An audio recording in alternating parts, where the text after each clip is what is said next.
रमेश भाई शुक्ला जी, राधे राधे महाराज जी। पूज्य महाराज जी, जय श्री राधे। महाराज जी, हम कथाकार हैं। महाराज जी, हम आपसे पूछना चाहते हैं कि किस ढंग से कथा करें कि हमारा भी कल्याण हो जाए। बहुत सुंदर प्रश्न है। देखो, हम जब भगवान की आज्ञा का पालन करते हुए कथा करेंगे, हमारा निश्चित मंगल हो जाएगा। भगवान की आज्ञा है, मच्चित्ता मदगत प्राणा बोधयंता परस्परम कथयंत च माम नित्यम तुष्यंति च रमंति च। भगवान ही कह रहे हैं, ये श्री भगवान के मेरे में चित्त लगा करके, मेरे में प्राणों को समर्पित करके यदि मेरी चर्चा की जाए और उसी में संतोष धारण किया जाए, हमें चर्चा करने को मिल रहा है भगवान की, ये हमारे लिए परम धन है। तुष्यंति च रमंति च, उसी में रमन करे तो भगवान कह रहे मैं उसका बुद्धि योग प्रदान कर। तेषाम सतत युक्तानाम भजताम प्रीति पूर्वकम ददामि बुद्धि योगम तम येन माम उपयांति। अब थोड़ा हम इसके विपरीत भाव को देखते हैं। हम जब भगवान की कथा को व्यापार बना लेते हैं तो जो आपका प्रश्न है कि हमारा कल्याण कैसे होगा, उसमें बाधा पड़ जाती है। क्योंकि हम भगवान की चर्चा, भगवान का आदेश है कथयंति च माम नित्यम तुष्यंति च रमंति च, उसी में रमण करे मेरे प्रभु। ये मुझे सौभाग्य दे रहे, मेरा भरण पोषण की जिम्मेदारी तो प्रभु की है। भगवान कह रहे हैं योगक्षेमम वहाम्यहम, मैं तुम्हारे योग और क्षेम का वहन करूंगा। तो कथा किनकी कर रहे हो? श्री कृष्ण की। तो संबंध किससे है? श्री कृष्ण से। तो तुमको पता नहीं श्री कृष्ण कौन है, और वो कह रहे हैं योगक्षेमम वहाम्यहम, तो हमें ताल ठोक कर निर्भय होकर अंदर संकोच न रखते हुए जितना गुरु प्रताप से ज्ञान है उसको भगवत चर्चा बांटनी चाहिए। और जो आ जाए, हम कह रहे हैं 1 करोड़ आ गया, तो क्या श्री कृष्ण कथा की कीमत 1 करोड़? कुछ नहीं। और 10 रुपए भी नहीं आए तो देनहार ये जनता नहीं, भगवान है जो सब पूरी जनता को दे रहा। वो कहां से कैसे देगा, तुम आनंदित हो जाओगे, आह्लादित हो जाओगे। पर है बहुत कठिन प्रभु, बहुत कठिन है कि हम भगवत चर्चा करें और हमारी कोई मांग ना हो, कोई शर्त ना हो, केवल हमारे प्रभु प्रसन्न हो जाए। जैसे पूज्य श्री रामचंद्र डोंगरे जी महाराज, भगवान की ही चर्चा में अश्रु प्रवाह हो रहा है, पूरी चर्चा हो गई और उठ के चल दिए। जो चढ़ा वो वहीं के लोग कहीं अस्पताल में लगा दे, कहीं धर्मार्थ लगा दे, कभी स्वीकार नहीं किया। वो महापुरुष की गणना में आ गए। तो अगर गृहस्थी है और आप कथा करने जाते हैं तो मुझे ऐसा लगता है कि आप खाली हाथ कभी नहीं आएंगे। आप खाली हाथ नहीं आएंगे। आपको जो मिलेगा वो महाप्रसाद होगा, और उससे जो परिवार पोषित होगा वो बहुत सुशील, शांत, आनंदमय होगा। और जब हम अर्थ को प्रधान रख लेते हैं, प्रभु की महिमा को गौड़ कर देते हैं, तब फिर हम मानते हैं कि आपके पास करोड़ों रुपया हो जाएंगे, लेकिन आपकी वाणी का प्रभाव नहीं पड़ेगा और आपके परिवार में रजोगुण तमोगुण भले हो, सतोगुण नहीं होगा। तो जब तक सतोगुण नहीं होगा तब तक कल्याण नहीं होगा। मानते हैं कि आज आप कलावा बांधे हो, कल 1 करोड़ सोने का आप कंगन पहन सकते हो, लेकिन आपका हृदय प्रेम शून्य अगर रहे तो वो 1 करोड़ का कंगन किस काम का। अगर आपके आंखों में आंसू और भगवान के प्रति अपनापन, आप भगवान की चर्चा कर रहे हो, तो इससे आपका भी कल्याण होगा। सातरति सातरति सा लोकान तारयति, वो लाखों को करोड़ों को तार देगा। जब हमारा उद्देश्य होता है केवल भगवत चर्चा, तो उसका रंग बढ़ता है, उसका रंग पड़ता है सबके ऊपर। और जब हमारा उद्देश्य होता है अर्थ, तो फिर वो बात बदल जाती, फिर वो रंग नहीं रहता। हाँ, वो तालियां बजाने वाले तो मिलेंगे, लेकिन जीवन परिवर्तित हो जाए वो नहीं होगा। वो होगा भगवान की चर्चा, सिर्फ भगवान की प्रसन्नता के लिए हम कर रहे हैं। आ जाए वो भगवान की कृपा, ना आ जाए तो हम भगवान से पोषित हैं, तुमसे नहीं। तुम्हारे द्वारा हम पोषित नहीं हैं, हम भगवान से मच्चित्ता मदगत प्राणा बोधयंता परस्परम कथयंत च माम नित्यम तुष्यंत च रमंत च। जैसे हम किसी एक दो ऐसे भागवत कथाकारों से बातचीत, तो उन्होंने कहा कि महाराज जी ऐसी समस्या है, तबला वाले को चाहिए, हारमोनियम वाले को चाहिए, अमुक को चाहिए, अमुक को चाहिए, और घर परिवार भी है। अब हम नहीं कहते तो ऐसे ऐसे लोग हैं कि वो चवन्नी न दें। तो मुझे इन बातों पे हंसी आती है कि तुम्हारी दृष्टि में केवल लोग हैं, भगवान नहीं है। अरे भगवान उन्हीं में से किसी के हृदय में ऐसा प्रेरित करेंगे कि आपका सब काम बन जाएगा। मांगने की जरूरत नहीं, कहने की जरूरत नहीं। कहोगे एक नियत संख्या मिलेगी, और नहीं कहोगे तो हम माना एक जगह खाली चले आए, लेकिन किसी जगह ऐसा भरपूर कर देंगे कि आप निहाल हो जाओगे। ये प्रेरित करने वाले भगवान हैं।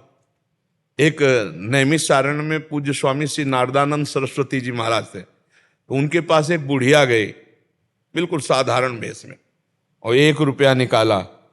आज के लगभग 35 वर्ष पहले की बात बता कि 1 रुपया, और हो सकता है 40 वर्ष भी हो गए हों, तो 1 रुपया निकाला और कहा महाराज जी सब संतों की सेवा में लगा दो।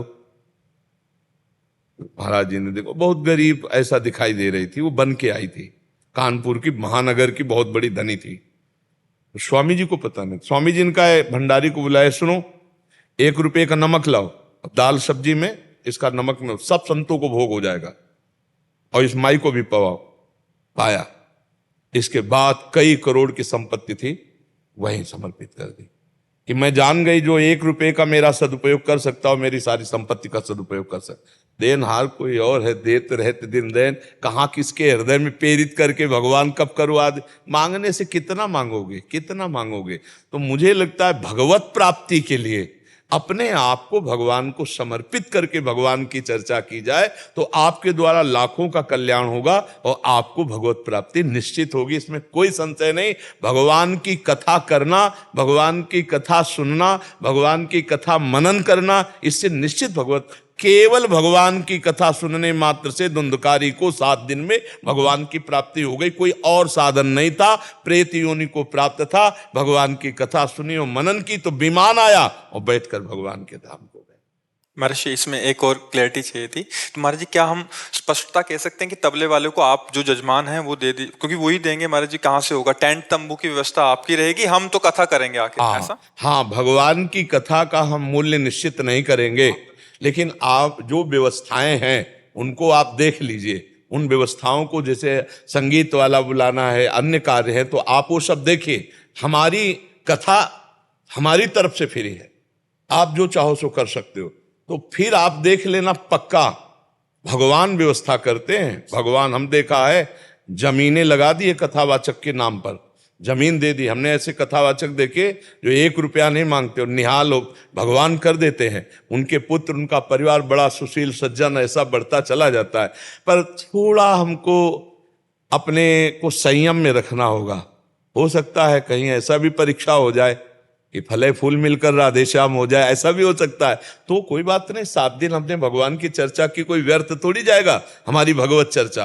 पर इतना संतोष होना, इतना धैर्य होना बड़ा कठिन है। तो आप बड़े ही पवित्र हृदय के हैं जो आप अपने कल्याण के विषय में प्रश्न किए। तो आप भगवत चर्चा भगवान की प्रसन्नता के लिए बांटिए, और जो इससे भगवान आपका योगक्षेम करें उसी में संतुष्ट रहिए, सब आनंद हो जाए।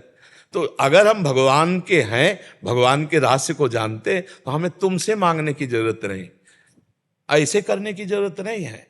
वो बरसता है, महालक्ष्मीपति है, उसने एक संकल्प में अनंत ब्रह्मांड बना दिए जिसकी आप चर्चा करोगे। तव कथा अमृतम तप्त जीवनम कवि भीरीडितम कलमसापहम श्रवण मंगलम श्री मुदातम। अरे भूरि गृणन्ति ते भूरिदा जना, वो बड़े दानी हैं जो भगवान की चर्चा करते हैं। आप बड़े दानी हो, भगवान की चर्चा, भिखारी थोड़ी हो। भगवान की चर्चा करने वाला भूरिदा जना बहुत बड़ा दानी कहा गया, क्योंकि सबके पापों का नाश करने वाला भगवान की चर्चा। पर भगवान की चर्चा इस लाइन से युक्त होनी चाहिए, कथयंत च माम नित्यम तुष्यंति च रमंति च। गोस्वामी तुलसीदास जी कहते हैं, चौथी भगति मम गुण गन करे कपट तजिगान। चौथी भक्ति क्या है? मेरे गुण का गान करे कपट तज के। कपट क्या? हम भगवान की चर्चा सिर्फ भगवान की प्रसन्नता के लिए करते, और भगवान की चर्चा में कुछ चढ़ जाता है, वो हमारा प्रसाद है, उसको हम सेवन करेंगे। मांग हमारी तरफ से नहीं हो, मांग अगर हुई तो फिर रंग बदल जाता है, भगवत प्राप्ति वाला फिर विषय नहीं रह जाता, फिर मान कीर्ति यश ये सब हो जाता है। भगवत प्राप्ति के लिए तीन चीजों पर विजय प्राप्त करना अत्यंत आवश्यक है: पुत्रैषणा, वित्तैषणा और लोकैषणा, कंचन, कामिनी और कीर्ति।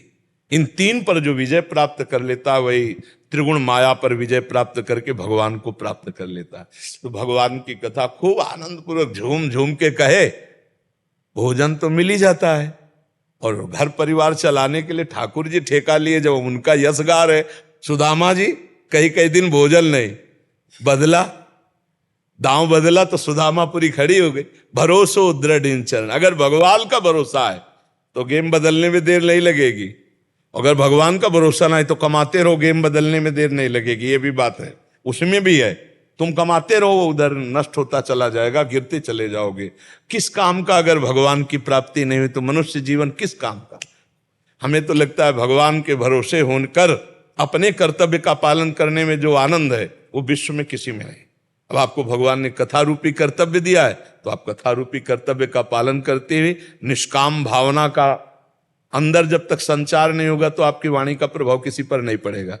और देने वाले तो भगवान, अरे हम कह रहे जबरदस्ती फेंक जाएंगे, विश्वास मानो। तो ये बातें भगवान के आश्रित होकर बहुत आनंद रहेगा, बहुत आनंद रहेगा। नहीं अगर अधर्म की कमाई करोगे तो लड़का बच्चा शराब पिएंगे, तुम लाओगे कथा करके और वो फिर वो दंडता करेगा, धर्म भ्रष्टता की बातें बढ़ जाएंगी। इसलिए बहुत आनंद पूर्वक चलो, भगवान के भरोसे रहो, भगवान भरण पोषण अच्छा करेंगे, खूब भगवान का यश गाओ, इसी से आपका भी कल्याण और लोगों का भी कल्याण हो जाएगा।